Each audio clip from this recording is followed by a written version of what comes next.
Hey, Mama Dreams. Hello, Charles.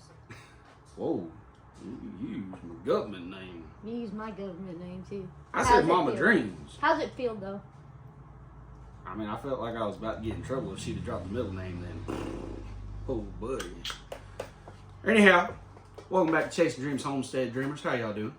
Good evening. Happy Christmas Eve. Yeah. So, y'all, we opened a can of worms today. And, a lot of people got a lot of questions, so we were just going to go ahead and address that and hopefully help folks out and understand the difference between the breeds and the similarities between the breeds. Mm-hmm. This video is going to be comparing the Mangalista breed and the KuneKune breed from our experience, because we've raised both breeds now for a number of years. Yeah. So, first, let's start with the similarities between the two breeds. Mm-hmm. Both breeds are considered lard breeds. They are heritage breeds.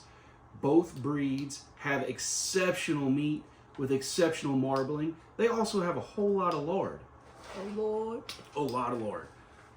So the lard, to some people, that's a great thing, and to some people, that's a downfall, because some people are used to commercial pork where your carcass is very lean and the meat, in our opinion, is dry, because we've raised those breeds too, and we're not going to go into that on this video. But for some people, it's a shocker when they get back, a pork chop and it's got a 1/2-inch fat cap on it. Y'all, that cooks down when you're frying them up or you're grilling them, and it tastes so good. Yeah, the last... Was it a Berkeleysta? What is the... That was a Berkeleysta. Okay, so the Berkeleysta, which is a mix with the Mangalista, Berkshire and a Mangalista. I did notice that on our pork chops, which tasted phenomenal. Like, I'm sad I don't have any more. Garage fire. We had a freezer full of pork. We were down low. It was about time to get a new one anyway. But yeah, it has more fat along the side. You just cut that off. It just flavored your meat a lot better and keeps it more moist. Because I'm not a great pork chop cooker. I think you are. They're dry, I guess, from the store, like you said. And when we first got Mangalistas, I was so nervous to try it, because it's not a, I mean, I don't really know what's at the store, but it wasn't the same, and he had me try it kind of like blindly and made it for breakfast, and I was like, I would never buy store pork ever again. Yeah. It almost flavored itself. Mm-hmm. And that's all that fat, though, y'all. Yeah. Everybody knows, I mean, if you want flavor, you got to have fat. That's why we all say bacon, grease, and all that. Mm-hmm. So both breeds of pigs, exceptional meat, highly marbled, almost identical meat, to be honest with you, because they're lard breed pigs. Mm-hmm. And it's a deep red meat. It's not no whitish or light pink meat that you get out of the store. Yep. So that is the commonality between the two breeds. The only other thing that I would say that they might have in common is both are very hairy pigs. The Mangalista has curly hair and looks like a giant poodle pig. Yeah. And the KuneKune's got long, fluffy hair. Kind of looks a little bit like a warthog, I guess, Timon and Pumbaa from The Lion King. They got a lot of fluff, and they're cute, and they're adorable. So that's the only two things. The meat is very similar because they're lard breed pigs, and the hair. They both are very hairy pigs. Now, for us personally, we raised Mangalistas for a number of years. We like them a lot, and I had a very good sow that I sent to my buddy Brandon, and she's over in Crestwood, and she's making him lots of babies. Mm-hmm. I spent so much time with that pig as a baby in the barn stall that she was as friendly as could be, y'all. And we learned that because our first Mangalistas that we got were buck wild, because these pigs are very close to being a wild pig. They are super close to wild pigs, okay? So the first ones we got were buck wild. We got them off of a farm. The fella didn't spend any time with them, just let him free range his farm. He had a big, beautiful farm, and the pigs were beautiful, but they were crazy. Our very first litter, couldn't go near the babies. The sows would light you up if you went near the babies. Oh, yeah. Ask Jenna all about it. I used to joke because that girl looked like a running back. She'd duck a piglet when it was time to catch piglets, and she was gone. She was booking it for the woods. The mamas would get you. So we learned early on, this is a big breed of pigs. These pigs, a low end is 400 pounds. They go all the way up to 1,000 pounds. We were like, good gravy. Yeah. We don't want to deal with a 600-pound mama that's mad and wanting to eat our butt. So that's why I spent all that time with Sally. And after our first couple rounds of breedings, we kept piglets and bonded with them so that we would have nice personality pigs and got rid of our original stock. Yeah. Because it was honest, just being quite honest with you, it was a risk to have a pig that, yes, they were friendly year round, but when it came time to breed, the boars was acting wild, the mamas was acting wild, and that was just because they hadn't had a whole lot of human interaction before we got them. And although we had earned their trust to some degree, it wasn't the same as if we had bonded with them from a baby on up. So, even saying all of that, Mama Dreams, tell them how you felt being in the pen with Wilbur. So we could pet Wilbur, and everybody has a boar named Wilbur. I'm sorry to cut you off, but everybody starts with pigs and names somebody Wilbur. He was Wilbur. But you could pet him and you could love on him, but something about women, he was just overly in your space, and he didn't back off. Yeah. And he was 500 pounds. Yeah, he was very big, and to be my size, or at that time, Jenna, or the girls, I didn't let Sophie Lynn in the pen. Let our kids in the pen. I didn't let her in with Sally either because she was so small. I didn't want the pig. Our daughter, not the pig. Yeah, I didn't want her overpowering Sophie, and she would get so mad. She's like, I'm not worried about it. And I was like, I understand that you're not worried about it, and I know that we deal with them all day, but just anything could happen because it's just a big pig. So yeah, it was intimidating to have Wilbur, even though we'd spent time with him and you could pet him, and I wouldn't want to be put in a corner where I couldn't get out and him in front of me. And y'all, I'm a big fella, and I'm gonna tell you right now, if Wilbur wanted to be mean to me, I couldn't stop him. Yeah. and so that was part of it. She felt intimidated by their size. And honestly, we are a small homestead, y'all. We've only got an acre, so a lot of people get big, large breed pigs like the Mangalistas or the Red Wattles, like another friend asked, and they pasture raise them or mixed pasture woods raise them, but they do it on hundreds of acres and let them roam. But those things will still make a car-size wallow. They will tear your land up, and that's just the truth of it. Yeah, that's number 2 of why we veered away from. I was tired of the yard being just, their pens get so, they have long snouts, and I'm a snout snob. She thinks them long snouted pigs is ugly now, y'all, except for that little old spot mix we're raising that bear of. She thinks he's cute. He's cute as a button. I don't know what he'll look like when he's bigger. Right now he's cute as a button. But their pens get super muddy, deep muddy. They have huge wallows. And we were adding, and I'm talking like full truckloads from a tree company of tree chips to their pen to keep it from being so deep mud, because you couldn't get in there and move around with them, and we don't want that for us or them. I even had to put a concrete slab in there so they have a dry spot.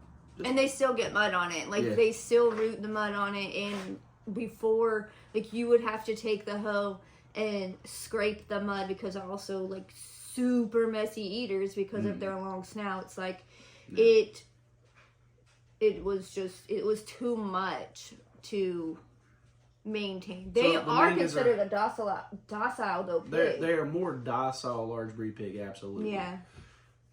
But so the Mangalista is very destructive to its area that it's in. And that's going to be any large breed, long snouted pig. It's just natural. They root. There's minerals in the ground. There's grubs.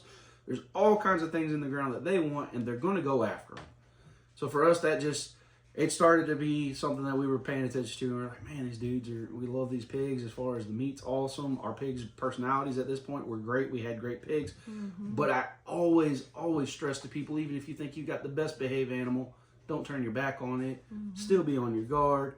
And that's just safe, you got to be safe, especially when there's babies around or they're in heat and hormones are high. You got to be safe, even if it's been your best buddy for 10 years. It could have a bad day, it could be hurting. When I'm hurting, I'm grumpy as all get out. We don't know, it might have twisted something, tore a ligament, and you can't tell, and you around there and that dude's not feeling good and it don't want you in its space that day. So you always got to be cautious no matter what the breed is. That's what I'm trying to drive home to you. And food. Yeah. Like food, you know, they're they don't have patience. No. When it comes pigs, to period, food. though. Pigs don't have patience when it comes to food. They see you're coming with the bucket or whatever, they already throwing a fit. I have to tell the girls out there to be quiet. Like, even after I fed them, if I'm still feeding the other animals, they're throwing a fit. And I'm like, I already fed you. Yeah. So, you got that going as far as the Mangalista. That was another reason that we kind of were like, we're going to back off the Mangalistas. And then the other thing was, you know, the vid hit and the cost of feed went. Oh, yeah. And any large breed pig you raise, this is not just Mangalistas. This is any large breed pig you raise is going to eat a lot of food. Now, the Mangalista being a heritage pig takes longer than those commercial pigs that a lot of people are used to raising for 6 months and then they go butcher it. Yeah. But the trade-off is the meat is a lot better. I promise you. We've tried other pigs. We've raised many other breeds of pigs. We've not yet raised red wattles, and like I told a friend, that was because I've not found any pure ones around here. And if I'm going to raise an animal, I want to start with purebred, and then once I learn the traits of the animal, I might say, okay, well, I like the traits of this breed too, so I'm going to mix these and see what I get. But I always encourage everyone to start with a purebred of whatever animal it is they want to raise, so that they can learn that breed's traits, what they like, what they don't like, what they want to change out. Like she mentioned, the Berkelistas. For us, we went with what my buddy Brandon was telling us about, and we started doing the Berkelistas.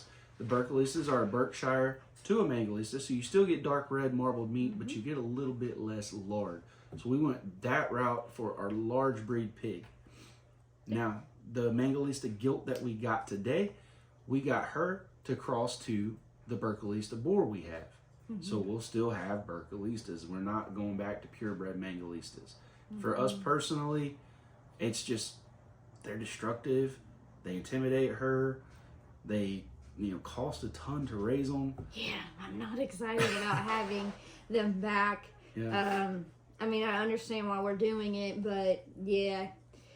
So they eat so much more, and where you've got Than a KuneKune. A KuneKune will eat 3 pounds a day and be suffice, and sometimes, depending on your pig, that might be too much. Too much sometimes. It just depends on the pig. 3 pounds is a good ratio that can consider average on the pig, but as with every animal, I tell everyone, watch their condition. Yeah. Because pigs can get fat blind, especially large breed pigs like the KuneKunes. They can get fat blind.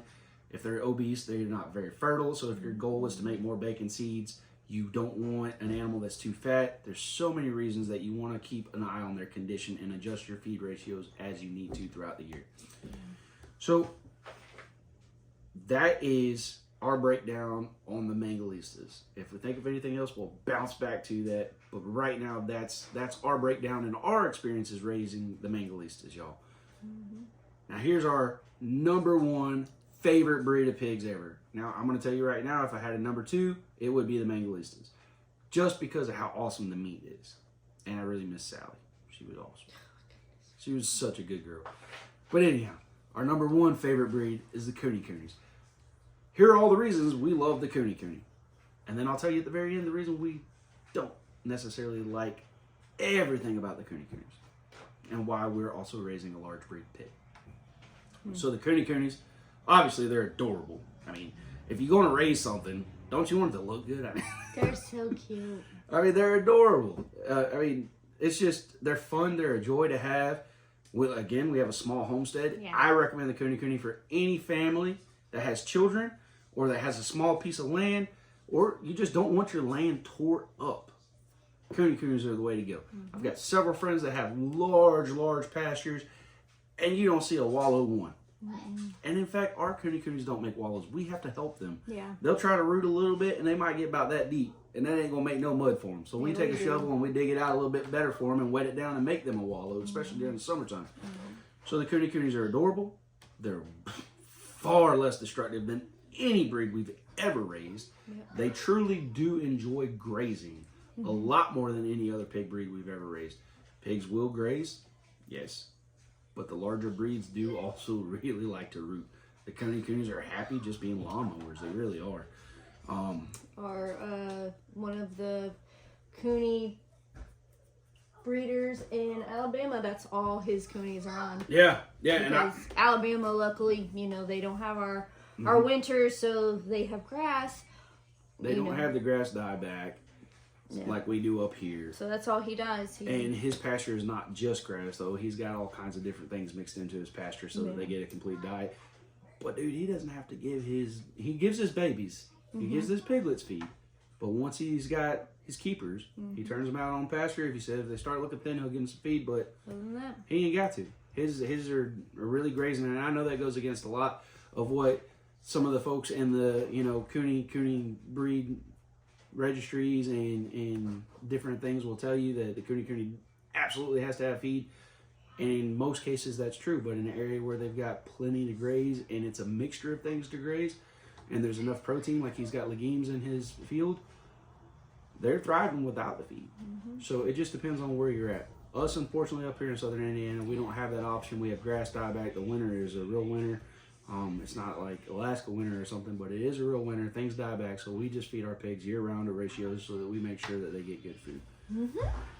KuneKunes do not intimidate Mama Dreams at all. They're like dogs. They are. They're literally like the friendliest pig we've ever raised. They're not huge. Even a 400-pound KuneKune is super short, whereas a Mangalista is very tall. I mean, honestly, most large breed pigs are pretty tall pigs when they start getting to 400, 500, 600 pounds. Yeah. So they don't intimidate Mama Dreams. They're a lot easier for our kids to be around and our kids to herd and push around if they need to. Kids love them. Yeah. Like, they love on them, and like I said, you get them, if you get them small and spend a lot of time with them, they're like your best friend. They follow you around the yard. They are just sweet as can be. They belly rubs. Absolutely love belly rubs. They will roll on your feet, right at your feet, to get their belly rubs. Yeah.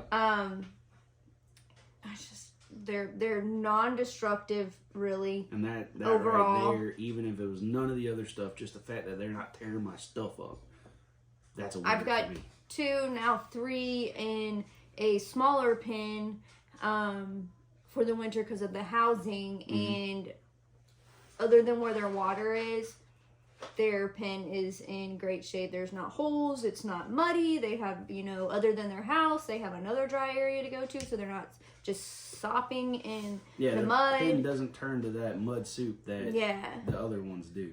Yes. What else? We're able to manage feed for them so much easier than with the Mangalistas. So, for example, 1,000 pounds of feed for us, for our coonies, and we've got a pretty decent sized herd of them. We're at 11 now at the moment.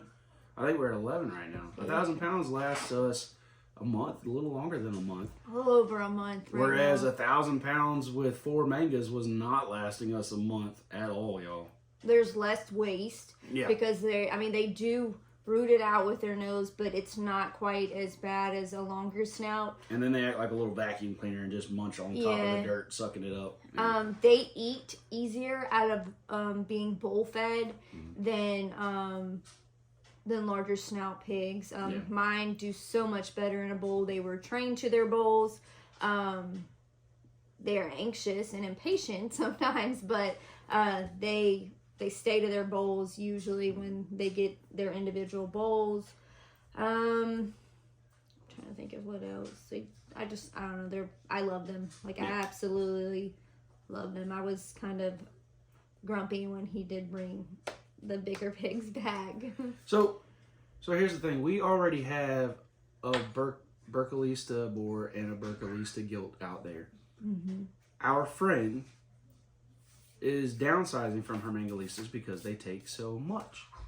She started out with some stock from us and some other breeders. And I just casually said to Mama Dreams, I was like, hey, we would like to raise 1 large pig a year for our homestead. Do you want me to see what Christine's asking for her Mangalistas? And she was like, yeah, you can see. If it makes sense, we'll talk about it. She's letting them go so affordable and so cheap. I was like, it was a no-brainer for us. So that's why we got another Mangalista. I'm pretty content with the Berkelistas as a cross. And this one, she'll make us you know, a little heavier manga, but it'll still be Berkelista crosses, and we'll see how those do. We've done the 50-50 ones. We've not done a 75-25 yet, so we'll see how that works out. But the reason that we keep a large breed pig around is because I'm a big fella. I love my coonies. The meat's great, but it takes 3 little pork chops from them dudes to make one big 1 pound pork chop that I can get from my, you know, my Berkelistas or a Mangalista. Yeah. So that's the plus to the big breed pig. You get a lot bigger cuts of meat. Yeah. But the meat is so daggone big on some of them you take in, the processor's going to tell you, hey, buddy, you want me to put this ham in thirds because you're going to get 3 20-pound hams. I mean, that's the trade-off. It's a lot bigger cuts of meat, but it is a lot more feed going into it. It takes just as long to raise as the KuneKunes do because they're both heritage breeds. You're putting more money in it, but you're getting bigger chunks of meat back out. So that's the downside to the KuneKune. The KuneKune, if it was just me and her, yeah, a couple KuneKunes would be great. We got a great big family though, so we're going to have a big pig every year processed also to go along with the KuneKunes to supplement. Yeah. You know, we like to get a lot of sausage and all that, so a larger carcass is going to give us more sausage. So that's the trade-off on why we're doing that. Now, if we had a ton of pasture and we were able to raise a large meat herd of KuneKunes, we might not get a big pig, but we don't have the space to count solely on our KuneKunes while we have a bunch of kids at home. Now, everyone isn't us. A lot of people have more than an acre. We are working with what we got, and we use every inch of it the best we can to provide for our family. Yep. I don't know, Mama Dreams. I can't think of any other thing. I know we've talked about these, you know, throughout the years. Even when we switched from the mangas to the KuneKunes, we told people why we were doing it. And I'm trying to cover all bases because when I posted that picture today that we got a Mangalista and shared it in a couple groups to try to help my friend Christine because I know she's downsizing and wanting to get out of her mangas, and even her husband said he doesn't want to keep more than a pair or a trio of them.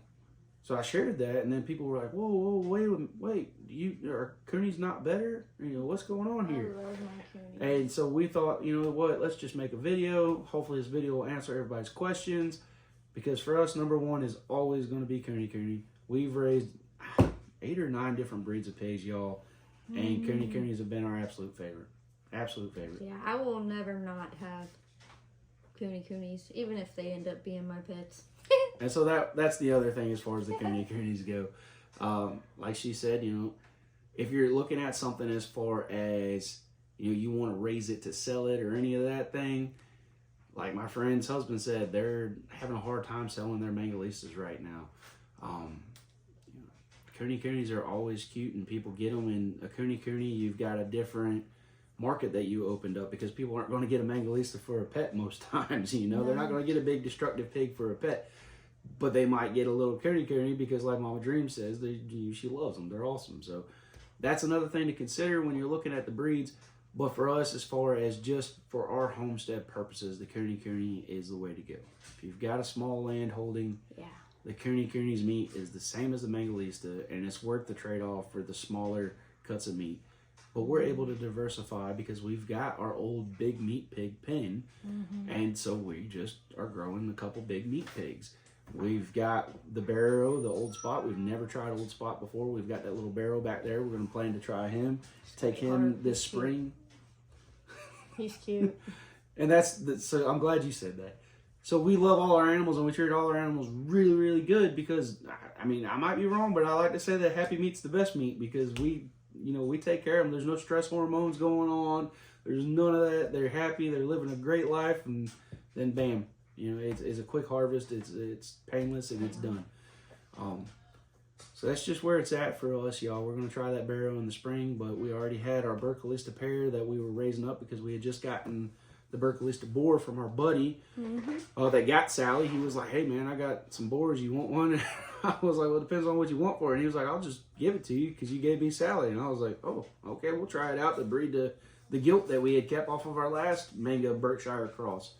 So that's what we're doing, and that's why we have 2 different breeds of pigs now. It's not that we think that the Manga is better than the Kune, and if you guys love Mangas, we understand. We loved them too.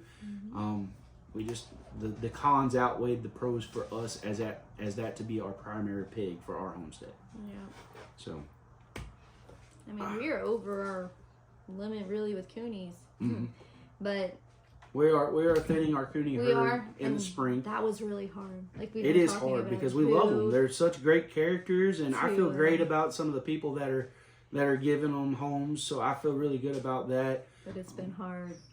It has so hard. But okay, so that's since you talked about that, that's something to think about. So for us, for KuneKunes, we went all over the place, got different lines from all over the place, and some lines we liked, some lines we didn't like, some lines grew well, some lines didn't. Now the KuneKune registry will tell you that they want a diversified size on their pigs, and that's good for the genetics of the breed overall. Perfectly fine. We have that in our current herd. We've got some small ones that I think would, be best suited for somebody as a pet. And we got some big. And then we've got some big girls, that I'm like, all right, girl, y'all look at them hams. That's going to taste real good one day. So, yeah. So we've got that. But for us, for our purposes, we really are thinking hard on the genetics. So we are trying our best to strive towards KuneKune lines that will grow us bigger, longer carcass KuneKunes. So we're going to thin out some of our herd and let some of it leave. Some of it is because they're not as big as we want. Some of it is because we've already got enough of that blood here. And we're going to make space for one gilt. We're getting one gilt from our friend Amanda Hand.